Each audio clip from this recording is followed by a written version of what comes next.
All right, you are now live.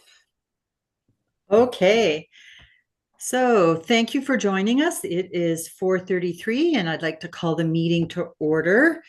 Um, I'd like to acknowledge that the Halifax Regional Municipality is located in Mi'kma'ki, the ancestral and traditional lands of the Mi'kmaq people. The municipality acknowledges the peace and friendship treaties signed in this territory and recognizes that we are all treaty people. So we'll start today's meeting with a roll call and an AV check. So if you could say hello, hi, bonjour, however you want to greet us, so we can make sure your mic's working. Um, Clearly, I'm here. Michelle, our vice chair. I'm here. Hi, Michelle. Councillor Hinch. Here. Thank you, Councillor Hinch. Councillor Hartling is joining us soon. Rhiannon. Hi. Hi. Cheryl Kopajga, who has sent regrets. Mary. Hello. Hi, Mary. Natalie. Afternoon. Hi, Natalie. Davy. Hello. Hi, Davy. Cheryl Murphy, we're still waiting on her. And then Delaney. Hello. Hi, Delaney. And then we have our support staff. We've got Carla. Hello. Hi, Carla. Rain. Hi, folks. Hi, Rain. And Elizabeth, of course. Hello. Hello. Okay, on to the approval of the minutes. Are there any errors or omissions that people would like to bring forward? Seeing or hearing none, need a mover and a seconder to approve the minutes. I can prove them. Okay, I heard, who did I hear? Counselor Oh, I Hinch. heard Councillor Hinch and seconded by Natalie Borden. All those in favor, please indicate either this way or a yay. Okay. Minutes have been approved. Okay. I guess I shouldn't give options. So there, the motion is carried. Thank you. So now we need to approve the order of business. Are there any additions or deletions from the clerk's office? There are no additions or deletions from the clerk's office. Okay. Are there any items members would like to add? No. Okay. We need a motion to approve and a seconder as well. So who would like to move this one? Okay. Moved by Natalie, seconded by Delaney. Thank you. All those in favor, please raise your hands. Aye. Aye. Okay. Or that, yes, if your camera's not working. Perfect. The motion is carried. Is there any business? There is no business, sorry, arising out of the minutes. So now I'm calling for declaration of conflict of interest. If anybody has a conflict of interest with today's agenda, if you'd like to let us know. Seeing none, I guess we can continue on. Is there any correspondence received by the clerk's office? No correspondence has been received. How about any petitions? Any of those received? No petitions. No. Okay. And moving right along, there are no external presentations on today's agenda, but we do have a couple of things, orders of business that we need to discuss. And the first one is the motion of the meeting schedule. So that would have been sent out to us. And if there are any, so basically the motion is that the Women and Gender Equity Advisory Committee approved the proposed 2026 Women and Gender Equity Advisory Committee meeting schedule as outlined in the staff memorandum. Were there any questions about that schedule? Hello, Councillor Hartling. Thank you for joining us. Apologies for that. My computer is trying to restart. Oh. And at first I thought that we were at City Hall today. So I actually came to City Hall only to find out that there was nobody there. So I'm saying hello, but now, yeah, my computer is trying to restart. So I'm joining by my phone. Well, we're really pleased to have you with us. Thank you. We're just talking about the committee meeting dates that are proposed. So were there any questions about the dates that are proposed for 2026? Non-controversial. So I guess do we need a mover? So, yeah, we'll need a Yeah, mover and a seconder, and the mover, if they could read out the motion Oh, okay. in full, and then you can call for the question after it's been moved and seconded. Sorry, just so that I get this clear, because I want to make it right. Did you mean that the person who moves it should read out the motion? Yeah. Okay, so who would like to move and read out the motion? Don't be shy. I will. It's Michelle. Okay, thanks, Michelle. That the Women and Gender Equity Advisory Committee approve the proposed 2026 Women and Gender Equity Advisory Committee meeting schedule as outlined in the staff memorandum. Great. And I Mm. forgot to ask for a seconder. I'll second. Okay, thanks, Councillor Hartling. So all those in favor of the schedule, please raise your hands or say aye. Aye. Okay. Aye. And the motion has been carried. Thank you. Is there anything else you needed from us for that one, Elizabeth? No, that No. was great. We're good and we're moving right along. So now we're coming to the famous or the infamous Monsieur Max Chauvin. He's the Director of Housing and Homelessness to give us a presentation, basically the overview of the point in time count report. So over to you, Max. Absolutely, Doreen. Thank you for having me tonight. So we have a short presentation. We've been presenting this at a variety of municipal settings. And so walk through that and then happy to answer questions or anything like that. And Elizabeth will be able to share or may have already shared in that email that came out earlier today with a copy of the slides so you have them. I'm also going to mention a couple of other reports and things like that. And again, if you would like copies of those, I'll provide them to you through Elizabeth. So as the chair mentioned, this is the November 2024 point in time count. And we'll go to the next slide and just check in on what a point in time count is. Does that look good to everyone? Is that full screen? It is. Okay, perfect. I will go to the next slide. So the point in time count is a coordinated data collection strategy that counts the number of people experiencing homeless within a region within a 24-hour period. And it is a federal initiative. So they do this not in every city, but in multiple cities across the country. They do it on the same day. And in that way, we get this point in time that we can then compare to previous ones. And it's really a snapshot of the extent and nature of the homelessness crisis in a community. We should know that it underreports the number of people experiencing homelessness. In other words, it's one day, it's one night. So at times there are people who perhaps were homeless for 6 months before the year, but they're not now, so they're not counted, but they were earlier. But also there are people sometimes we just can't find to enumerate on the night. And there are also people who we just don't know about, because homelessness is not just people sleeping on the street. That's sleeping rough.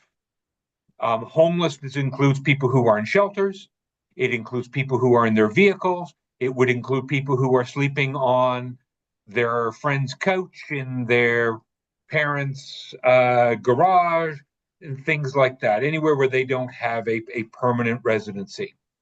Now, this count was done in November, and the counts in 2022 and 2018 were done in the spring. And the count is up until last year, the count is done every 2 years.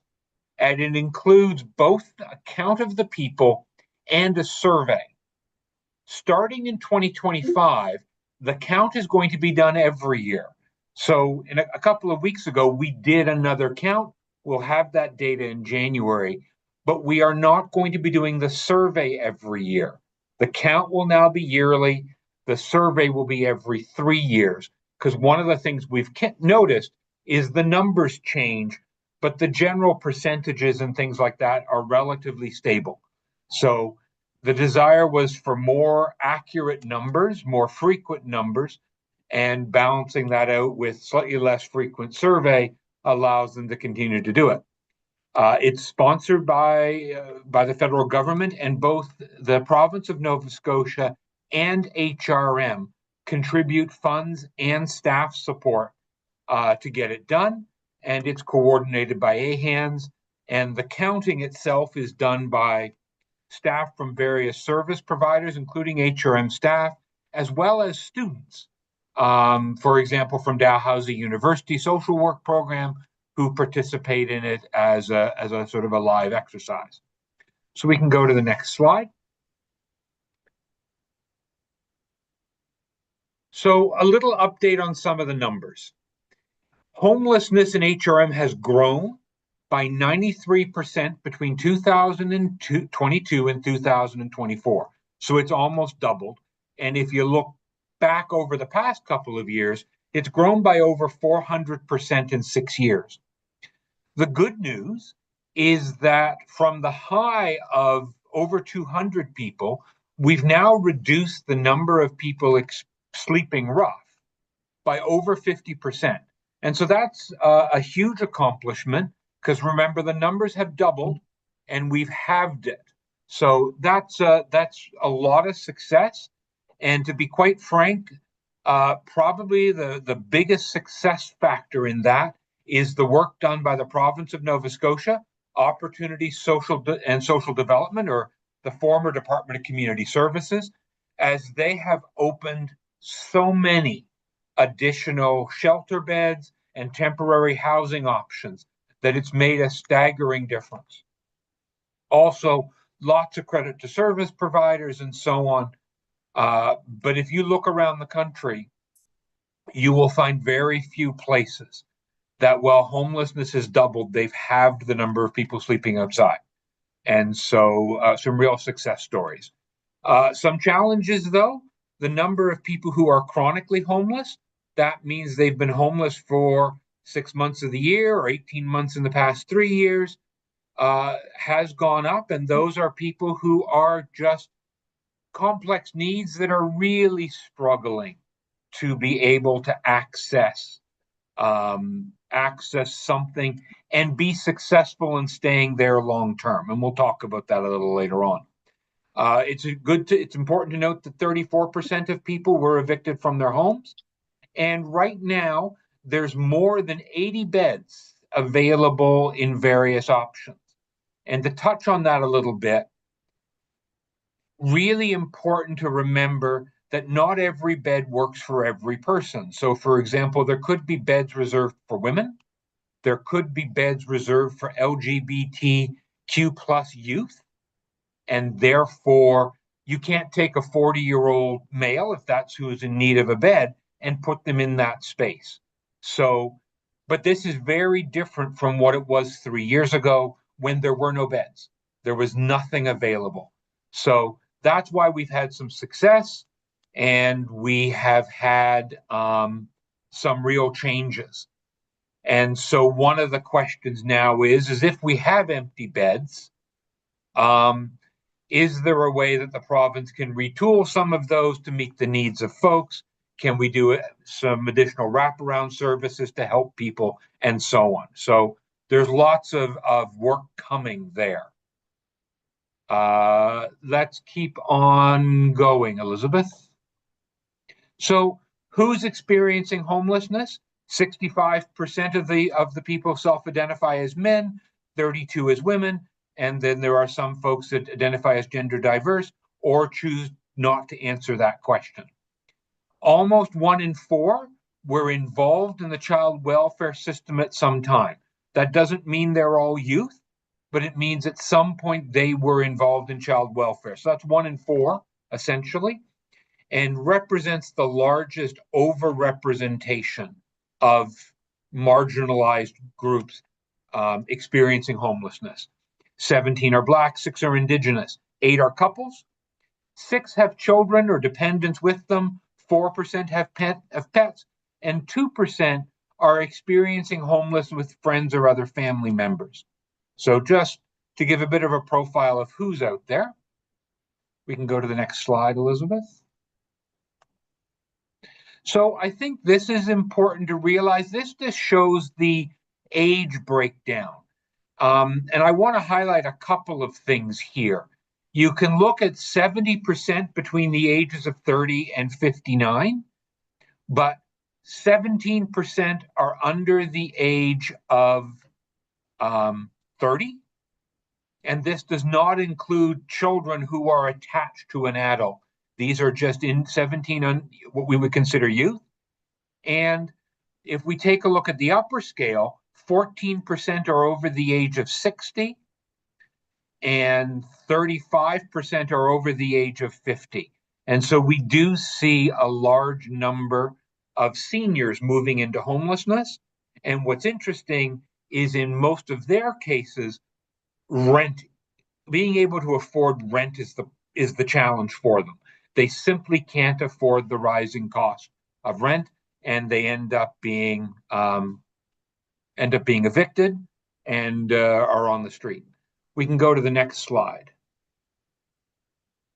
This is another one that I thought was important to share with you. This is the age when a person experiencing homelessness had their first experience with homelessness.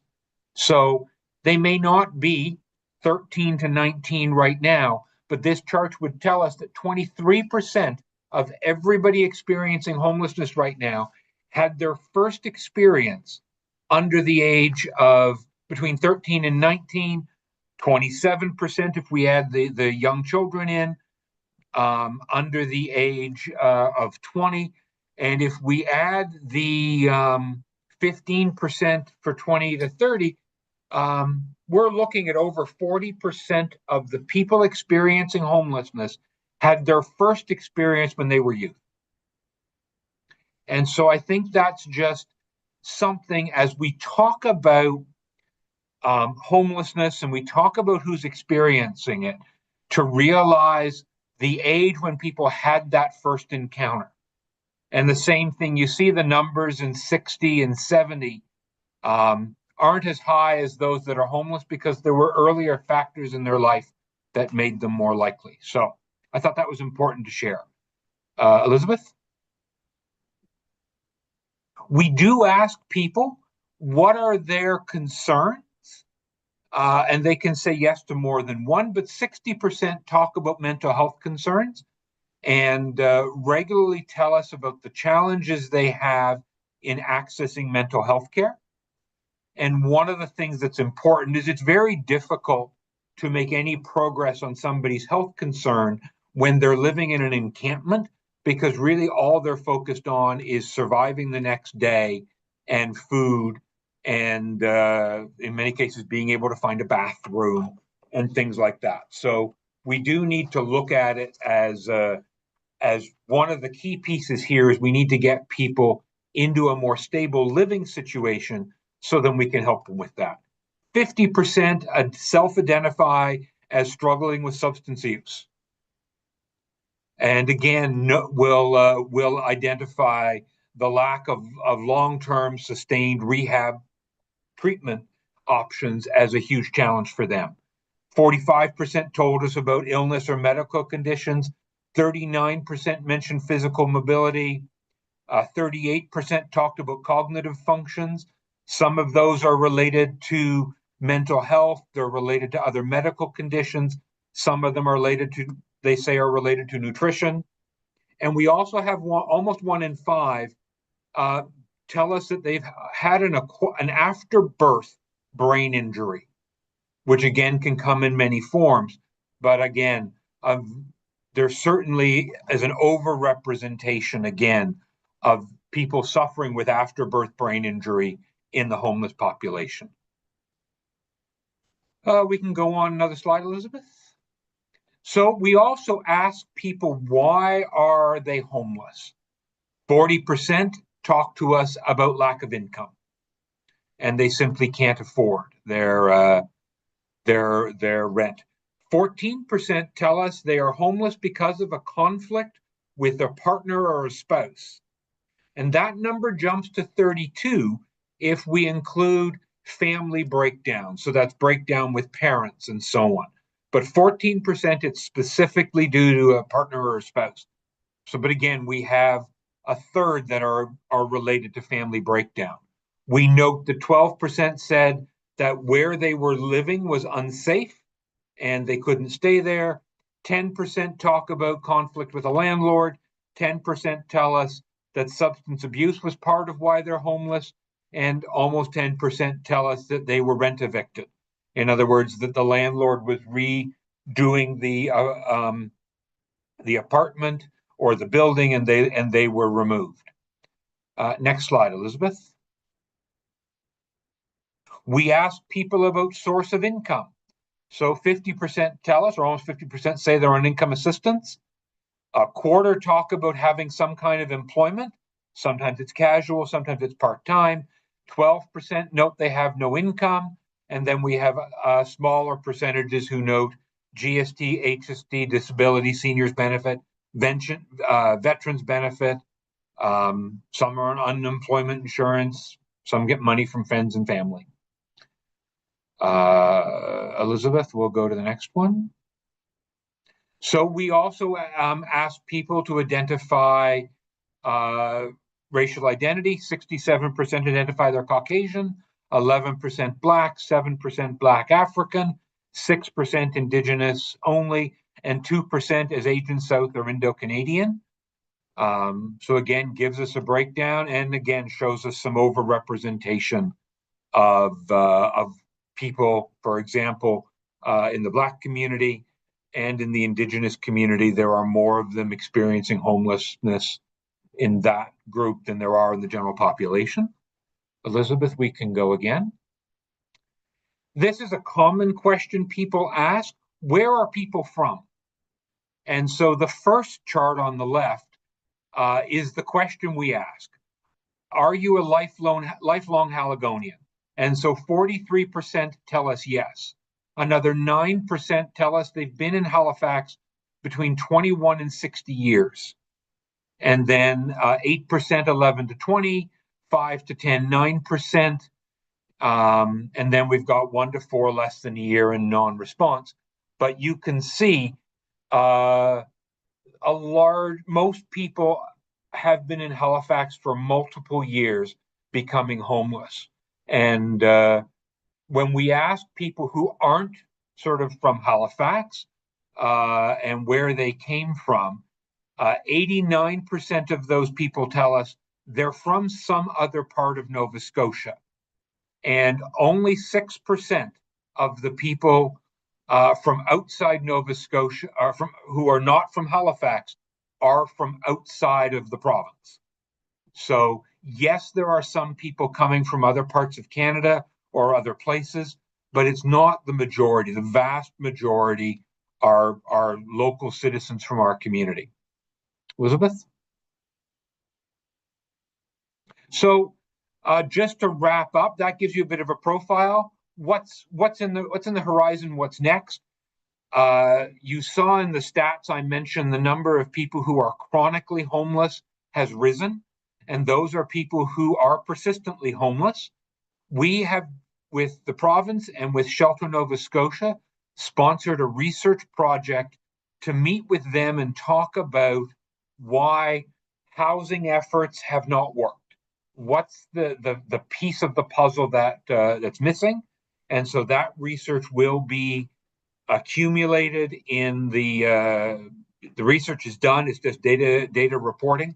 That will come in the next few weeks, and that will help inform us around what else is needed to help people ensure that they can stay housed. Municipality will continue to support new shelter and housing initiatives that are done by the province.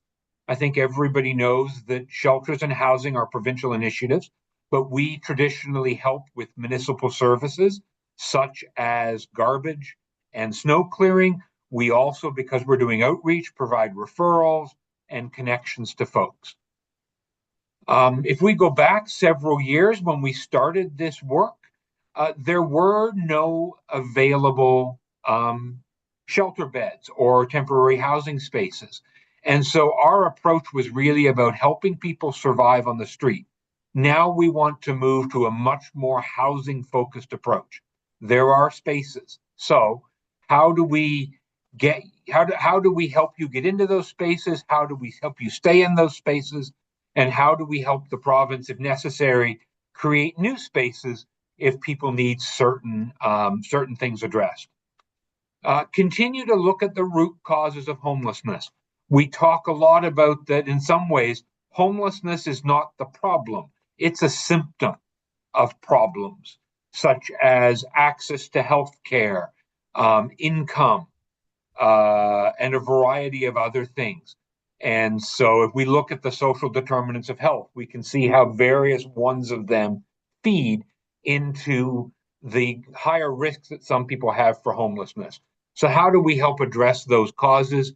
All of the research, all of the books on homelessness tell us the number one way to prevent homelessness is to prevent people from falling into it in the first case.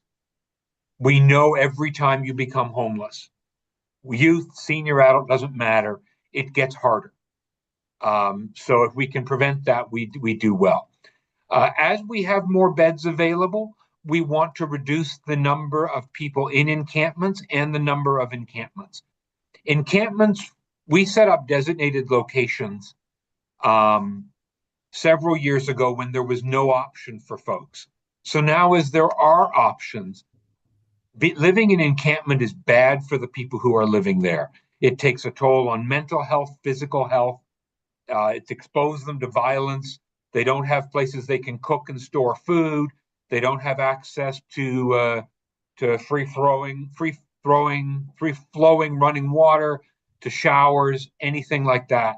It's not healthy for them, and it's not healthy for the community around them. So we need to find housing options where people feel safe, secure, stable, so that they can work on the next pieces of their life, because the encampments are bad for everybody.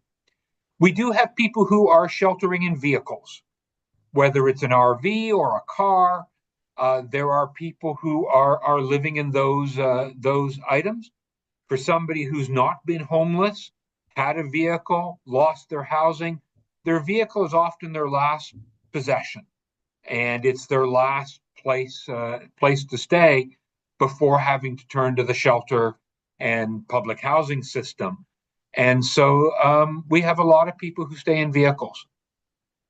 And the other thing that we want to do is develop a multi-year plan to reduce encampments, to have people find housing, and then want to be able to build a report card that we can regularly report to council on.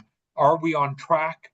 Because even when we started this work and it was a survival approach, the goal was always everybody has a place to live that's safe, that's secure, that's supportive, that is sustainable for them. So want to make sure that we develop that plan and that we can report on progress, and we can celebrate when a new feature comes online. You've probably all seen in the news the opening of the Osmond, which is a new supportive housing building being run by the North End Community Health Center. And it's over 30 apartments for older adults who've been experiencing homelessness. And so when that happens, you see people moving around, you see new opportunities, and people get off the street. So you want to capture those. And also if challenges come up, you want to be able to capture that.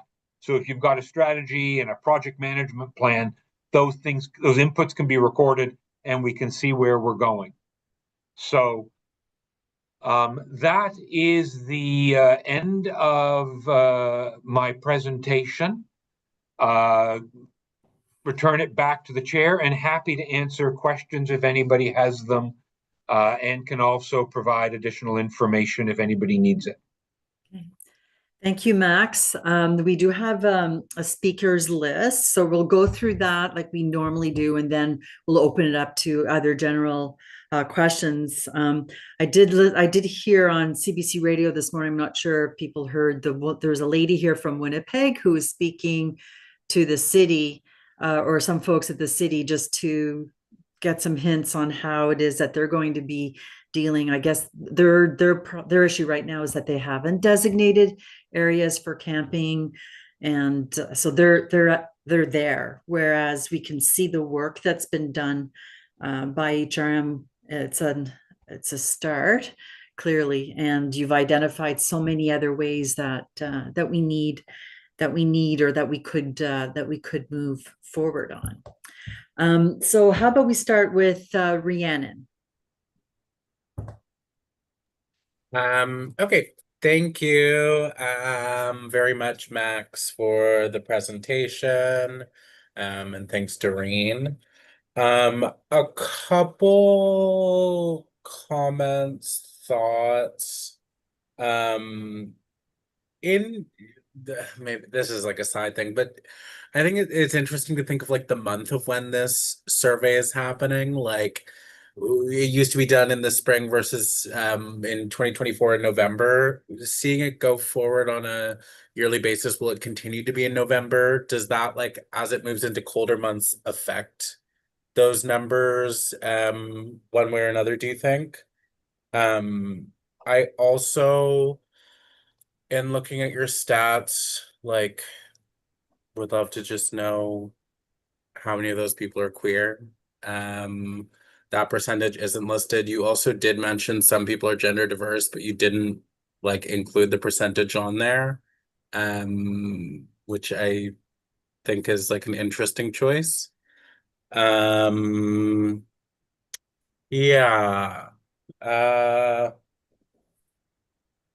And my other question was, in the update on homelessness, the people sleeping rough percentage was down. Is this like a percentage of the overall population of folks, or is this like less actual people? So like a smaller like proportion of folks sleeping rough versus like actual like overall less numbers.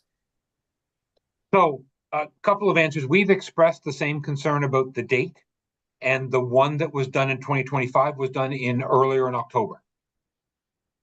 But still agree with you that that's important, and we did have them put a note in the report about that. And if you'd like the whole report, which has some more breakdown of numbers, I can get that to Elizabeth, and she can get that to you and has some more detail there. The percentage number is it's a real number. There were over 200 people sleeping rough in 2023, and there are now less than 100. So it's a real 50% drop in the number of people.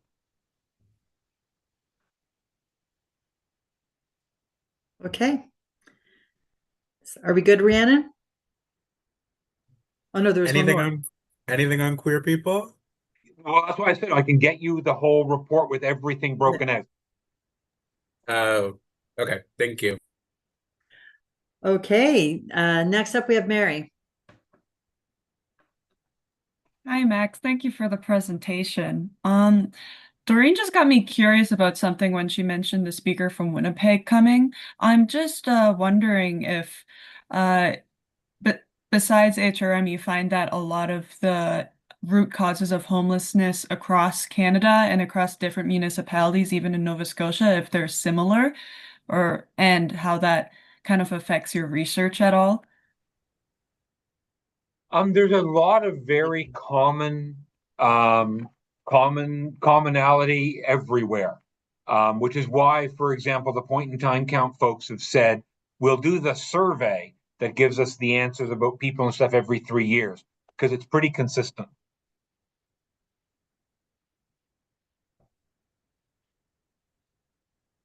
So I'm just wondering, like when you do like you mentioned, you're going to do more research.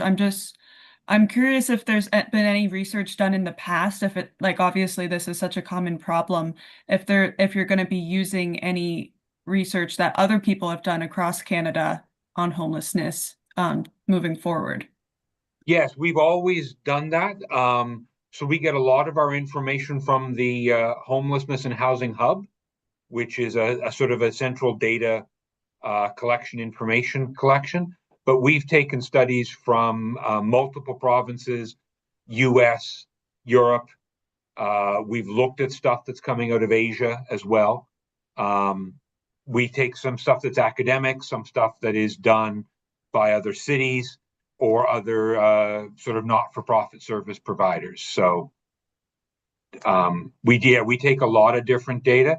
Usually, like I think in the report, we have a report that's going to come to council probably in the next couple of months. And I think last time I looked, we cite 38 different data sources. Okay, cool. Thank you.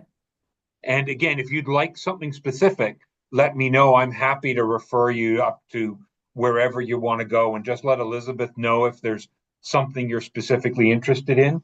Like I did that quick presentation. There's the report that it comes from. It's 90 something, 85 pages. It has special notes on the Indigenous experience and other experiences. And so I can literally just get it to you with all of those kind of breakdowns. Yeah, I think actually learning more about the Indigenous experience in particular, because it was such a high percent, I think that would be really interesting to know more about. Yeah, the focus that was done, and again, remember this is federal, so it's everywhere, but the focus that was done was, and there's information in this report on people who are chronically homeless, Indigenous, African Nova Scotian veterans, families with dependent children, unaccompanied youth, and new immigrants and claimants and so on, were the priorities that were set when this report was commissioned. So I'll Nice. send that to Elizabeth and she can share. Awesome. Thank you. Okay. Poor Elizabeth, every one of these meetings, I volunteer her for all sorts of stuff that she has to do as follow-up. She's All used to good. it. Oh, yes, I know she's used to it. Okay, Natalie, you're up. Yeah, thanks so much, Max. Just a couple of quick ones. Does the broader report talk about recent experience with the carceral system, like people coming from prisons or halfway homes or anything like that? There is research on that. It's not in the point in time count. Okay. That wasn't a piece that they focused on, but like there are sections in here on the on gender identity and sexual orientation. There is, but there's nothing specifically on prisons in this report, but we have it in other information. Okay, that's great. Thank you. Second question, can you just define sleeping rough for me? Sure. So sleeping rough would be in a tent in a park. It would be on a park bench. It would be underneath the tree. It would be in a doorway, something like that. Okay. And then last thing, just a comment, would really be interested in having you come back to talk about the programs and services, specifically those you mentioned that there are some specific services for women and gender diverse individuals. I think that would be helpful for us to really understand the great work that's going on there and where there may be some needs. So thank you very much. And there's some amazing work we can talk about there because there's special housing that's set up. There's diversion for women with children. There's specific things around intimate partner violence. There's specific services for gender diverse individuals. There's all sorts of things there, run by very different organizations at times that are targeted to different things. There's items about Two-Spirit individuals and all of that. That certainly we can bring what's here, but assemble some other stuff, and also could bring another person with us who could help speak to that as well. Because just get Doreen to make Elizabeth make me do it, and no, happy to do it anytime. Just let me know when you want, and anytime, anywhere, happy to come and do that. I was just about to thank Natalie for providing some great agenda items for us in the for our next couple of meetings. So Max, be prepared to get the invite back to come and have a Happy to chat do with it. us. And as I said, this was meant to be a very high Yeah. level overview of the point in time count, but we Yeah. can dig into this. We can dig into data that's come out of a whole variety of places. Yeah. And there are some really great and unique services that are out there, both in regular shelters and shelters that do different floors for different people, but then also very targeted. This is only for a certain population, and quite frankly, I also think there's work to do. So, would like that to be an opportunity where we can present, but you can also provide some input on the what's next pieces. Yeah, I think that's something we would love to have that opportunity to do. So moving on to Davy.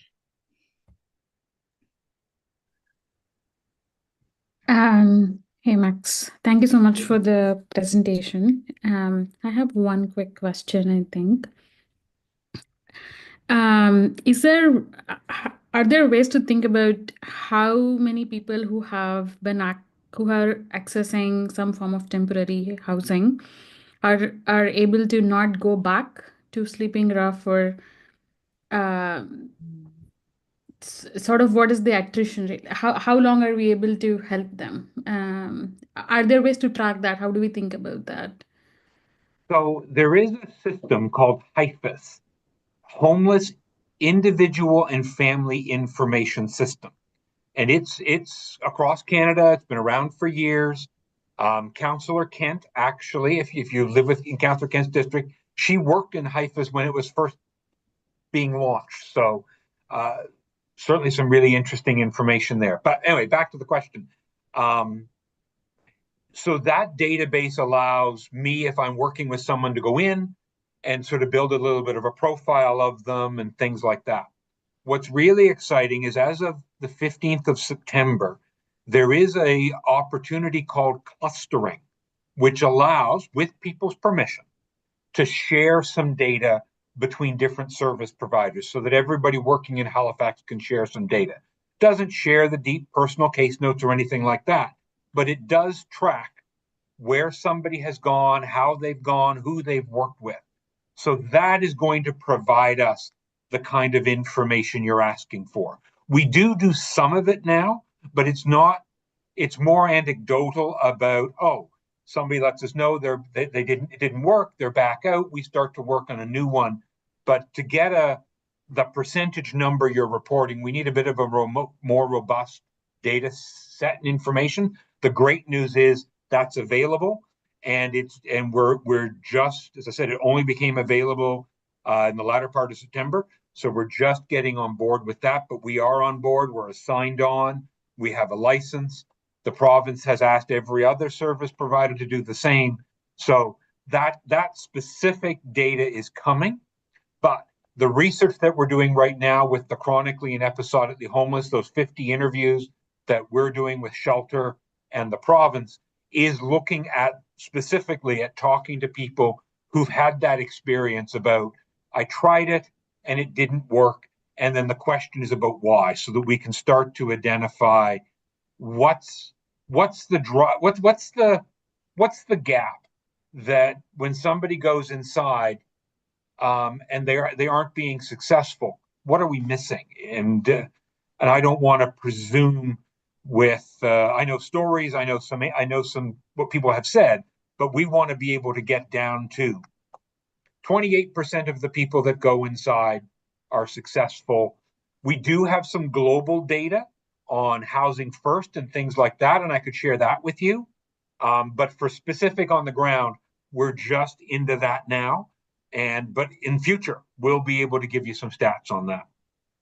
Sounds good. Thank you so much. But huge question, because without the data, it's really hard. It's easy and Councillor Hinch and I have gone out and talked to people about, well, we know of 8 people who this happened to. well, it's much better if we can go, no, out of the 100 people, there are 28. So it's 28% of the things versus 8 people. We really need to get to the data quality that you're describing. So, yeah. So important to get to the stories behind the numbers, because the numbers don't tell the story. Yeah, and right now we've got the story without the number. Yeah. And we need both. We need to yeah. quantify both of them. And so really exciting with HIFIS. The clustering will be a game changer. So that's all really, really exciting. And again, incredible work from our people, but especially from the folks from the province and the by name list and that kind of HIFIS support is done by the Affordable Housing Association of Nova Scotia, which is a not-for-profit with a board. And I have to highlight the amount of work that they do to make this happen is incredible. Okay, well, thank you. Now we're going on to Delaney.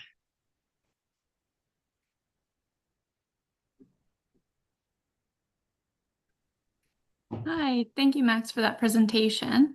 I just had one question. In the full report, is more of the data separated by gender, especially within the overrepresented groups, like those coming from the child welfare system and the Indigenous population?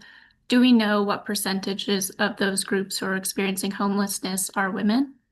There is some information on that, but we do have access to the data set. So if you've read the report and you have some questions like that, I can go back to AHANS and ask them, can you please separate this and this for us? So there's a bit of it, and yes, we can get more. And if you'd like to come back and have that deeper discussion, if you put together a list for me and give it to Elizabeth, I can go and get all that for you and bring it back. Okay, thank you. Yeah, that would be great to have some of that data separated. Yeah. I'll get all the stuff I've got to you right now. And then again, as you have a discussion as a group about, hey, we'd like to really deep dive here, here, and here, then I can go back to the data set and say, look, can you separate this piece and this piece from that? All right, thank you. Thank you, Delaney. Councillor Hinch.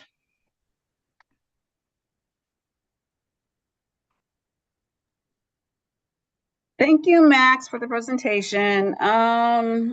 Quite a few of my questions have already been answered, but the one thing I would really like to know is this point in time, is it now outdated? It is. So we have a new one that was done just last month. And so we will have that one, I would think in January, we'll have that data. Okay. Thank you. I assume because of the Oz and and the stuff that has come online, that those numbers have changed a bit. I think they have changed. Initial numbers tell us, though, that the number of people experiencing homelessness continues to grow. Yeah. And that's because there are new people coming into homelessness. As I mentioned, one of the groups that's growing is seniors, who and in the majority of cases, it's simply they don't have enough money for rent anymore. So during that the surveys that they have, I assume that you guys take whatever that survey is and try to make suggestions to the province or anything of that nature? Oh, the entire survey document's shared with the province because they're a sponsor of it just as we are. And so they do make decisions based on that data and on other data.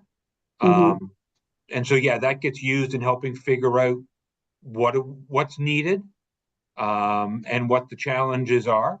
There's other research that we're doing with 50 people sort of who are chronically homeless or are continually having challenges. We'll add to that. And again, when that research is compiled, I'm happy to bring it back to you. If you're interested in hearing it, it will come to council.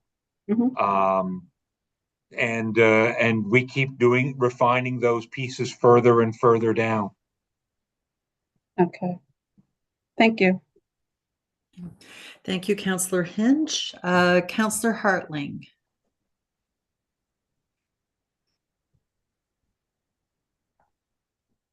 Thank you very much, Max. This isn't my first I've just very recently gotten this presentation. I think it's amazing. And Max, thank you so much for all you're doing. I don't have any questions at this time, but thank you very much. I really appreciate it. Okay, thank you, Councillor Hartling. Michelle, over to you. Yeah, thank you, Max. I really enjoyed your presentation and your energy behind it. So you're very passionate about it, I could tell. So really appreciate that.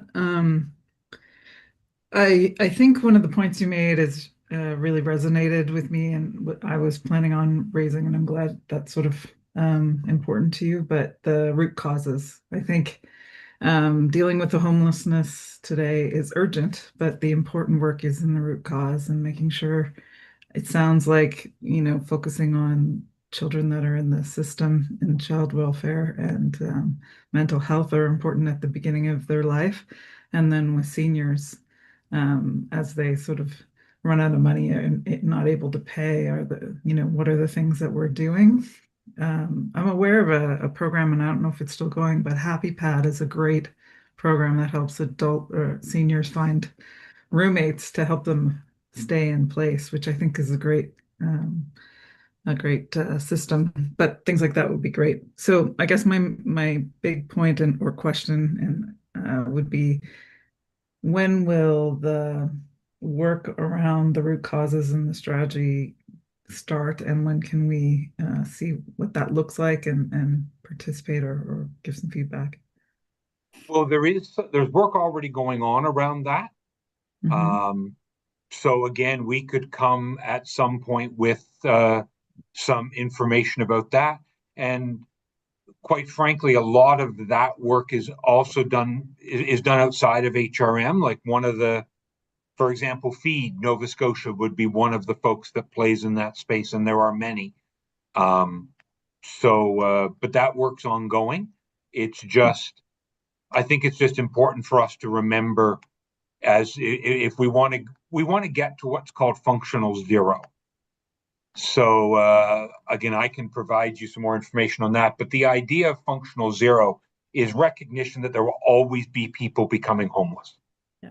The trick is that we don't want them to stay homeless or to end out in the long term. So it's, how do we have a rapid response that rehouses people? And so even in countries and places that have claimed that they don't have homeless, they do have homeless, but their response system is rapid and quickly, and it prevents people from falling into this chronic cycle. And that's what we want to get to. And but yes,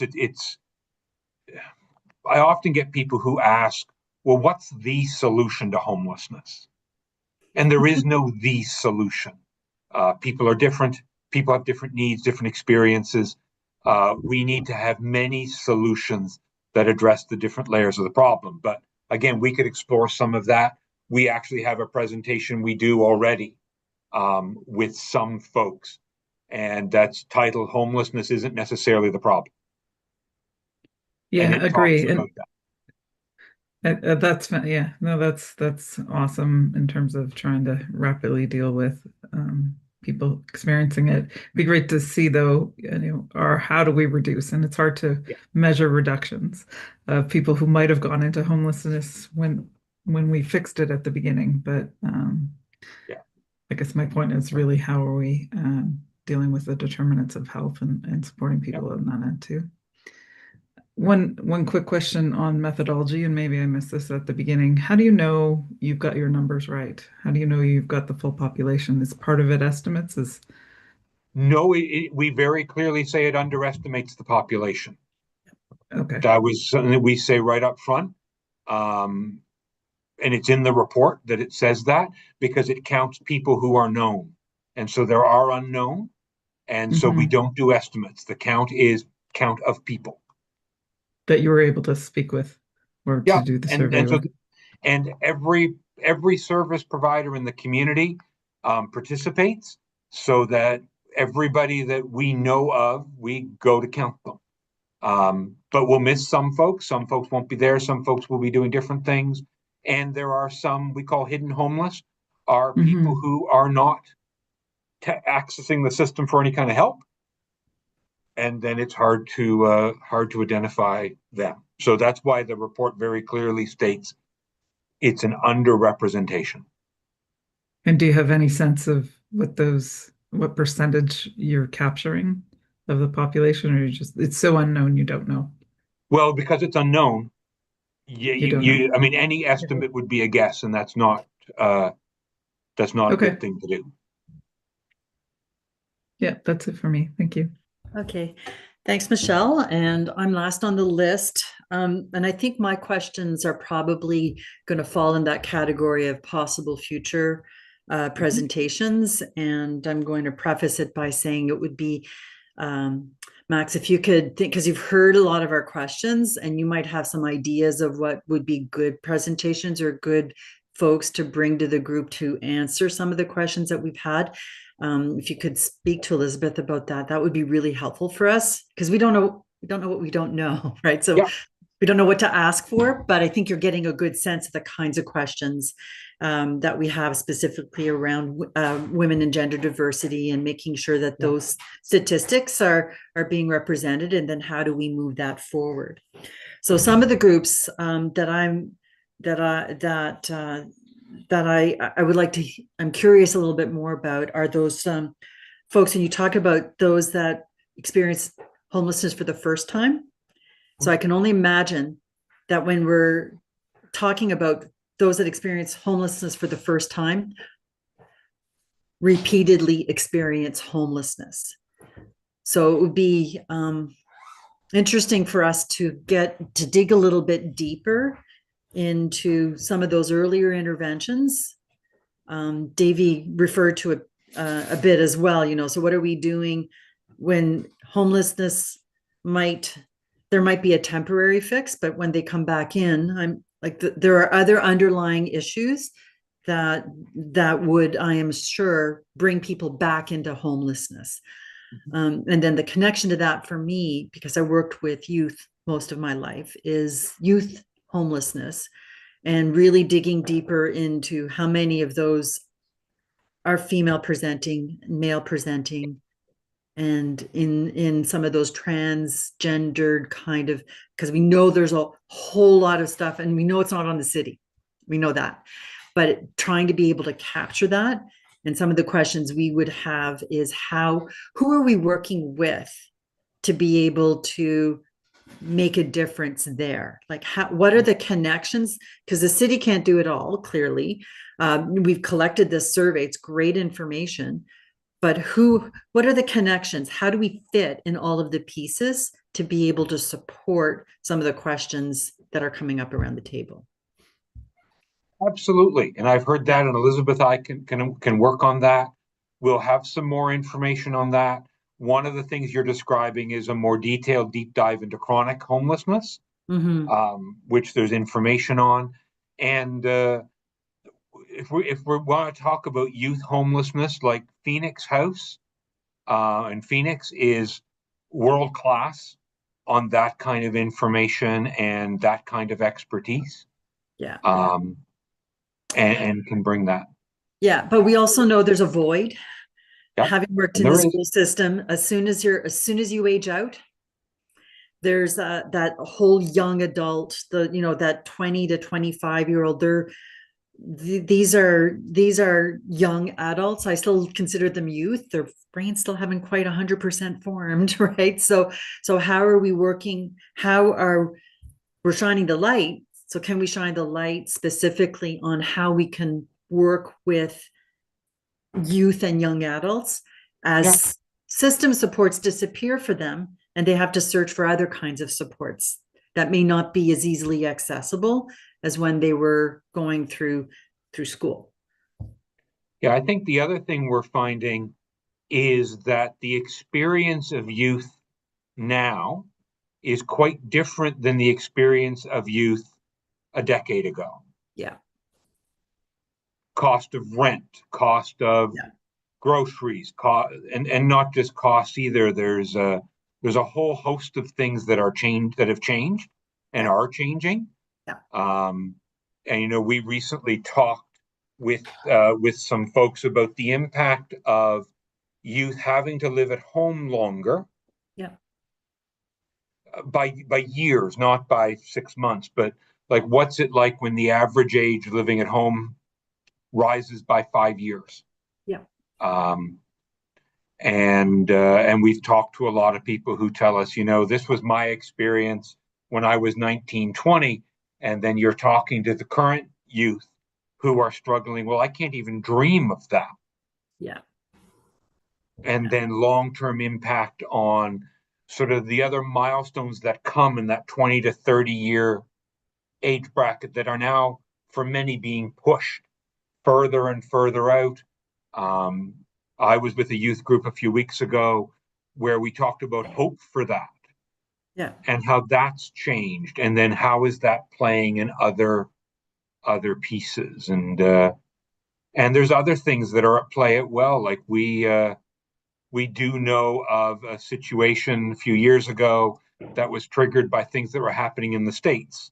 Yep. That had exceptionally negative outcomes for queer youth, for example. And we have an example of that required us to move differently. Yeah. But the trigger was outside of everything that we could control, but still, it impacted the youth that are on our street, in our school, trying to figure out what they're going to do in terms of employment, things like that. Yeah. So I think that's why we would really, it might be helpful for us to know like how this piece is fitting into some other pieces, because the city can't do it all. Yeah. Right. And we can't, but it's certainly like, and are there ways that we can dig a little bit deeper, ask questions, influence, poke, prod, whatever, bringing our experience from this committee's perspective to that. So, okay.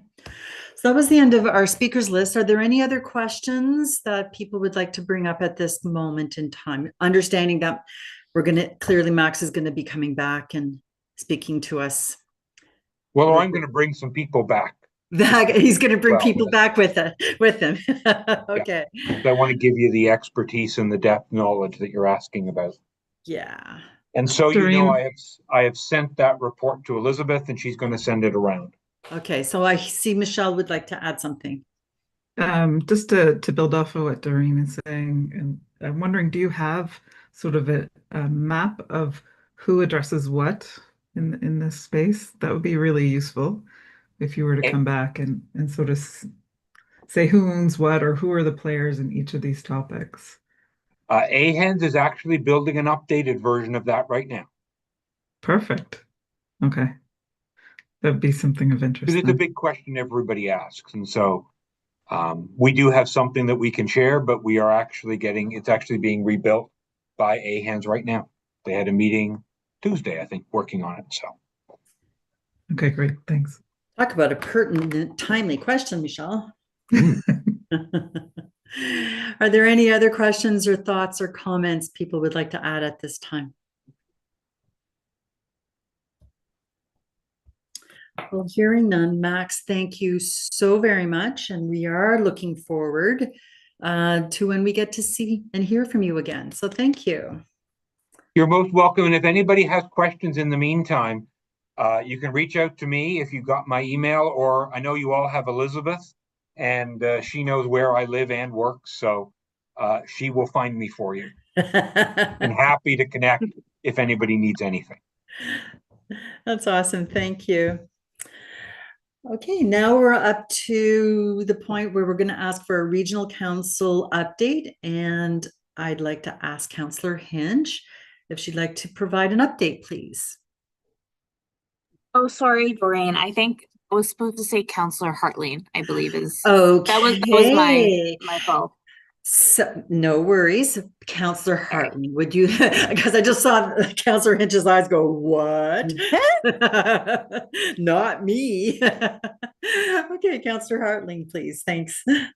Yeah, thank you very much. So I went through everything that has happened at council in the last little while, and there really isn't anything that really screamed out to me as something that we would bring up specifically at Women and Gender Equity Advisory. What I would say, however, is that the motion that we presented about doing the, what was it called? The GBA course. Analysis. Yeah, that has passed at council. So that was, so that was recently put forward, and I believe it got unanimous support. So that was quite exciting. I'm wondering if I could maybe diverge from council updates and bring to the table something that was presented to me by a resident, and it really resonated. So I would like to share it with you all. December 6th is an important time for us to think about violence against women. There was, and I'm wondering, I guess at a certain moment in the past, HRM has acknowledged that day and that month in different ways. And I think what had happened was, based off of, the conversations that I've had, is just that there used to be more done at City Hall, and then during COVID that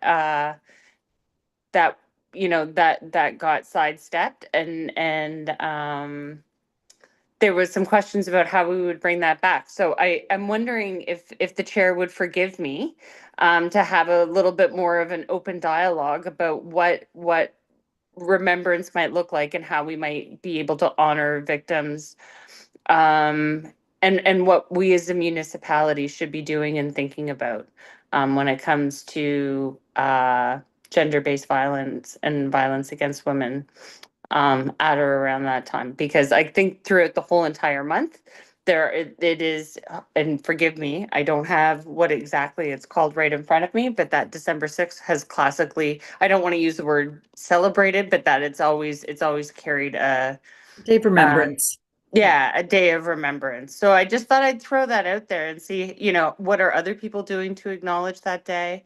Is there more that we could be doing as a municipality? I just thought I would throw that out there because I think it's a really important thing. And like I know last year we had a moment of silence at council, but that was it. And then there was a moment, I think that people could speak to that but yeah, I thought that I would present that. Yeah, I think it's absolutely appropriate. Elizabeth, you can correct me if I'm wrong, to discuss or open that up. But I'm wondering if we could start with, I'm just assuming we can we? Elizabeth, am I? Yeah, sure. Okay, good. Yeah. Good. I was just railroading ahead thinking, yeah, it's a great idea to talk about. Right. But I'm wondering, before we get started on the conversation though, is there a way to give us an idea of what is already we hear there's a moment of silence. So and maybe Elizabeth, some history, like what involvement has this committee had possibly in the past with that? Well, I didn't give Elizabeth a lot of time to prepare for that. It's okay. She's good. Sorry about that, Elizabeth. She's good with this off the cuff. I could absolutely look into it. I don't have it's. I will say December 6th is the National Day of Remembrance and Action on Violence Against Women in Canada, which commemorates the 1989 École Polytechnique massacre, where 14 young women were murdered. And I think that also falls within like a wider month.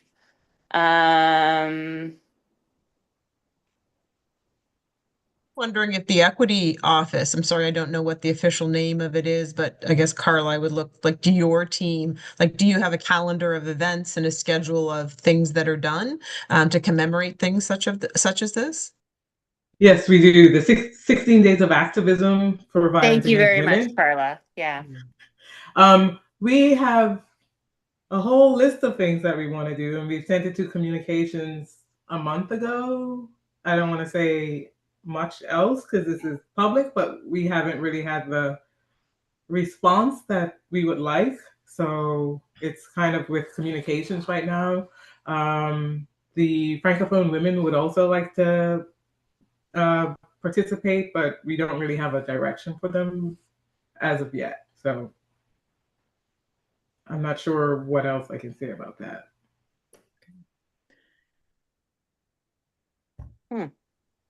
So I'm wondering if this committee can request a response from communications on what, or ask the question, of Communications what the plan is? Can we be so bold? I don't see why not. Does that need to be a motion? That's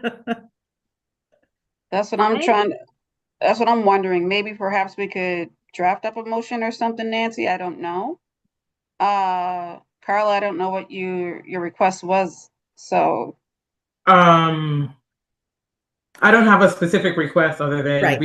Rain and I worked on events or posts and different resources to provide for the 16 days, but we Right. can't publish it. We sent it to Communications a month Right, ago, right. and we're waiting. So it's out of my hands. I've emailed them twice to ask for updates. I don't know what to do next. Yeah, so I'm wondering if we take our lead from the resident that requested the information on how or what does the city do, and we could maybe morph that into a motion from our committee to say, you know, we would like to know what HRM is doing it's not commemorate isn't the right word. Acknowledge. To acknowledge, Acknowledge, thank you. thank Like, you. to acknowledge, you know, the importance of December 6th and is it 12 or 16 days of action? 16 days of activism. 16 days of activism, and just leave it at that, because I think, you know, we need to respect the work that the city folks are doing, but we're curious, we want to know, and clearly we don't have a meeting before that time. So if it could be sent out to us when we do get that response, Mhm. then at least the committee members would be informed, and that might push for an answer. Please tell me if I'm off base. No, I think that that's fair, and I think that that's appropriate for sure. Is there a role that we can play as a committee to take the lead on stuff? I guess we're more advisory versus doing, but okay, I don't need to be messy or anything, but Carla, can you do a follow-up email and CC us? I would like to move.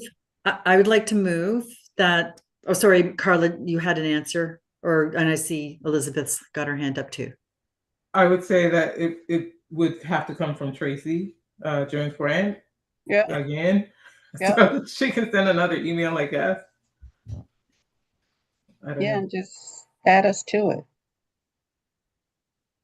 Elizabeth? Yeah, I was just going to clarify that unfortunately for a motion, like what the committee can do is they can recommend that they can pass a motion making a recommendation to the executive standing committee for a staff report that's kind of what the committee's powers. So it would be like right now you can't really request move that there would be a follow-up with staff. You could request or you could recommend that the executive standing committee request a staff report to look into what HRM currently does for this. So I will say the 16 next days of executive remembrance. is on Yeah. the 17th, like I said on the executive.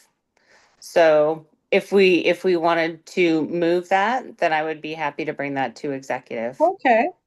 It's likely that I would end up doing the staff report on myself. Oh, sorry about that.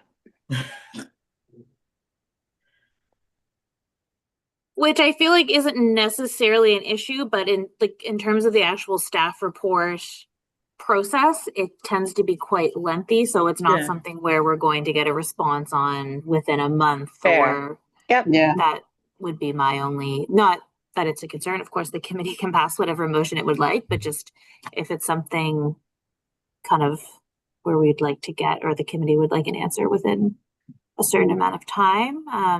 Carla and I mean, we could I will kind definitely of follow up with after Tracy. this and see Yeah. if there's a good way to kind of try to follow up and get more information on that, and then communicate that back to the committee.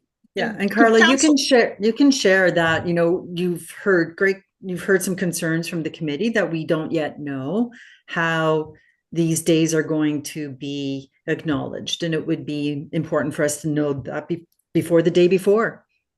Okay, yeah. We make a recommendation that executive committee determine what the plans are to acknowledge December 6th this year. Because I think really what we want to make sure is that something is done this year. I take the point about what's been done in the past, but I think it's more important that we do something this year. So I don't know if we need an official motion, but where Nancy's on the committee, I'm just wondering if Nancy could go back to them and say, this was a topic of conversation, the committee is concerned and wants to make sure that we are doing something to commemorate it. Like, does it have to be in a motion in a staff report? Can it just be, a question that Nancy would take back to executive? Is there I a could flag definitely, raising? yeah, I could move. I don't see why I couldn't move something at executive, to be honest with you. I'm on the site and there's 3 key dates. I guess these are the 16 days. It starts November 25th with the International Day for the Elimination of Violence Against Women, which I think we would care about, as well as December 10th, Human Rights Day. Which I believe we do have a flag raising ceremony. For that on December 10th? No, the November 25th? the beginning, yeah. It sounds like there's more things potentially proposed than what might be on the website yet. They're just waiting for approval. That's what I'm hearing. Okay. Yeah. So it sounds maybe the right approach then is that if anybody else, Carla, first of all, Carla, thank you very much. I'm encouraged and excited to see that there is some work underway.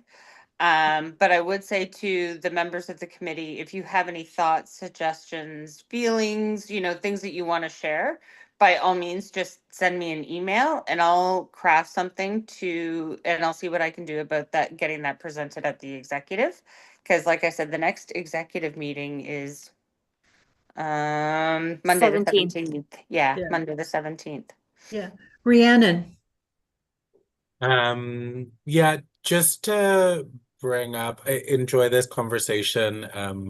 Another upcoming date in the mix of it all, November 20th, is Trans Day of Remembrance, which is a day for murdered trans people. So it's in the GBV realm as well. I don't know how it fits into this, but just wanted to acknowledge that one. Thank you very much for sharing that. Would you mind sending me an email? I would really appreciate that. Thank you very much. Yeah. So, Councillor Hartling, is it enough to know from us that?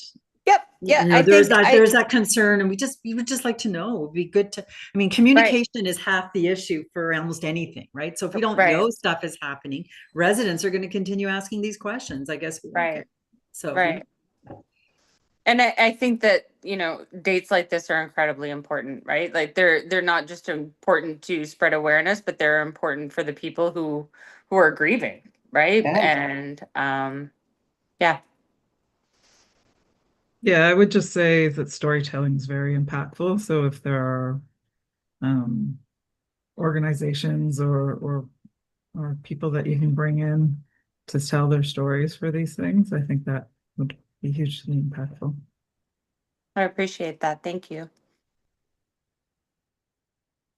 Okay. Any other questions for Councillor Hartling or Councillor Hinch? I have one question though. Nancy, the lady that you spoke with, did she say what used to happen or occurred before? Yeah, so again, I sent out an email and I think that Becky is, and I shouldn't say that. I'll let Becky speak for Becky. I don't honestly know. And again, this is before our time on council. So yeah. But at some point there was something done at City Hall. And I think on December 6th, they lit City Hall purple, with the special lighting. Okay. She just mentioned a few things, and when I circled back with colleagues on council, we all remember what happened last year, but it was a moment of silence that we observed. But to the best of anybody's recollection, that was it. So I understand that, lots of things changed during COVID, and I just want to be sure that we are, properly honoring and respecting and acknowledging the day, right? And not just the day, the time of year. I'm just wondering if we could have like a say their name type of ceremony or anything of that nature. Yeah, I've put the feelers out, like I've been talking to staff about it, but I just thought that I would bring that forward to this committee. I felt like it was just very appropriate and timely. Yeah. So I'm wondering, Carla, please tell me if I'm off my crackers here, but would it be appropriate to request just a general idea of how our days that are significant to our committee, is there a calendar, like an annual calendar that could be just kind of sussed out just for days so that we just have a sense as what's being done?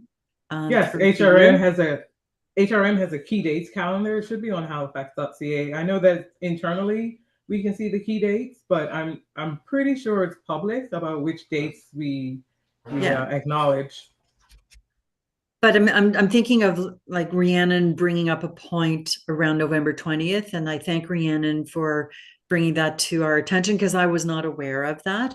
But is there a way that we could ask somebody, either you or somebody in your staff, just to do a rough draft of what those dates look like, just for women and gender diversity?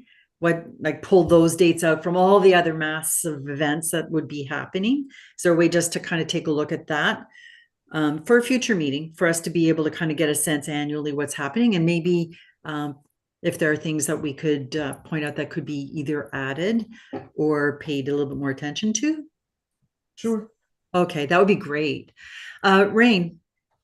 Yeah, just wanted to provide some information on the Trans Day of Remembrance in case it's helpful, especially where you raised that there, Rhiannon. At the moment, it looks like the plan is to invite folks to attend the event that's happening at Province House on the 20th. So they will be doing a ceremony and a bit of a gathering afterwards as well. Okay, thanks for that, Rain. Okay, so moving on, there were no added items.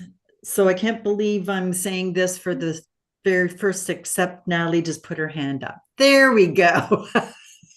No, apologies. I wasn't sure where to put it, but I wanted to comment on the usefulness of the information that Elizabeth sent around about the Metro Transit statistics about safety incidents. I think that was really, really good information. And that just sort of highlighted for me, as they're doing sort of planning around what's going to happen sort of in this new iteration with Metro Transit, and specifically around the safety piece, I wonder if there would be an opportunity to bring somebody from Metro Transit to the committee so that we have a chance to hear what their plans are and provide them some input. Oftentimes we don't get the opportunity while the input's happening. Some stuff seems to be already done and we're kind of just looking at it, but I would hate for us to miss an opportunity to give them some feedback on their plans. I think that's sorry, Elizabeth, you were going to say something? I was just going to say staff can definitely look into that. Yep. Yeah, I think it would be, especially in the context where we just had them in there talking about their consultation plan, and we had some serious questions about how that was proceeding or not proceeding, and there were certain gaps that were clearly identified, so it might be nice to have them back to talk about that. So great suggestion. So as I was saying, I can't believe I'm saying this, but the date of our next meeting is January 15th, 2026. So as our schedule was approved. So again, I can't believe I'm saying this, but it would be like Merry Christmas. It's a little early, but we won't be seeing each other, or however whatever you do to celebrate any time that you take for yourselves in December. I wish you all the best. And if there are any other last questions, I guess we just, before I adjourn the meeting, are there any other questions? questions about the next meeting? No. So with that, we are adjourned. See you in the new year. Thank you Thank very you. much. Thank you. Happy New Year, all. Happy New Yeah. Year's to you all. Yeah, except for staff, we'll be seeing you in a couple of weeks' time because we're going to be planning our meetings.